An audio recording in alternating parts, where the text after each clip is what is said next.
খুলনা শহরের প্রধান প্রবেশদ্বারগুলোর মধ্যে অন্যতম গল্লামারী সেতু এলাকায় প্রতিদিনই তীব্র যানজটের শিকার হচ্ছেন সড়ক ব্যবহারকারীরা। নতুন সেতু নির্মাণ কাজ শুরু হওয়ার পর বারবার সময় বাড়ানো হলেও এখনও কাজ সম্পূর্ণ হয়নি। ফলে খুলনায় প্রবেশ ও বের হওয়ার উভয় পথে যাতায়াতের সমস্যা বেড়েছে। 2023 সালের নভেম্বরে পুরনো সেতুর পাশে নতুন সেতু নির্মাণ শুরু করে সড়ক বিভাগ। কাজটি 1.5 বছরের মধ্যে শেষ হওয়ার কথা থাকলেও পরে সময় বাড়িয়ে 2025 সালের 1 এপ্রিল নির্ধারণ করা হয়। কিন্তু 5 আগস্ট 2024 থেকে নির্মাণ কাজ পুরোপুরি বন্ধ থাকে। প্রায় 1 বছর পর কিছু কাজ শুরু হলেও দৃশ্যমান অগ্রগতি নেই বলে অভিযোগ স্থানীয়দের। দায়িত্বপ্রাপ্ত ঠিকাদারি প্রতিষ্ঠান ন্যাশনাল ডেভেলপমেন্ট ইঞ্জিনিয়ারিং এর উপর কাজ দীর্ঘদিন স্থগিত রাখার অভিযোগ রয়েছে। সড়ক বিভাগ আবার দোষারোপ করছে বাজার কমিটিকে।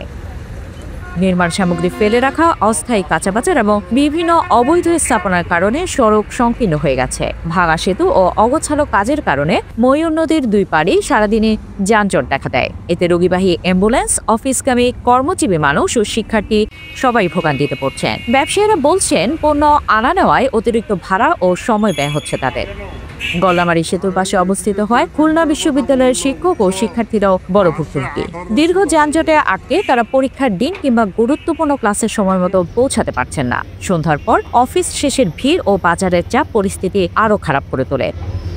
স্থানীয় বাসিন্দা, পথচারী, চালক ও ব্যবসায়ীরা দ্রুত সেতুর কাজ শেষ করে অবৈধ স্থাপনা সরিয়ে সড়ক সচল করার দাবি জানাচ্ছেন। তারা আশা করছেন খুলনার এই গুরুত্বপূর্ণ প্রবেশমুখে দ্রুত নির্মাণ কাজ শেষ করে স্বাভাবিক যান চলাচল নিশ্চিত করা হবে।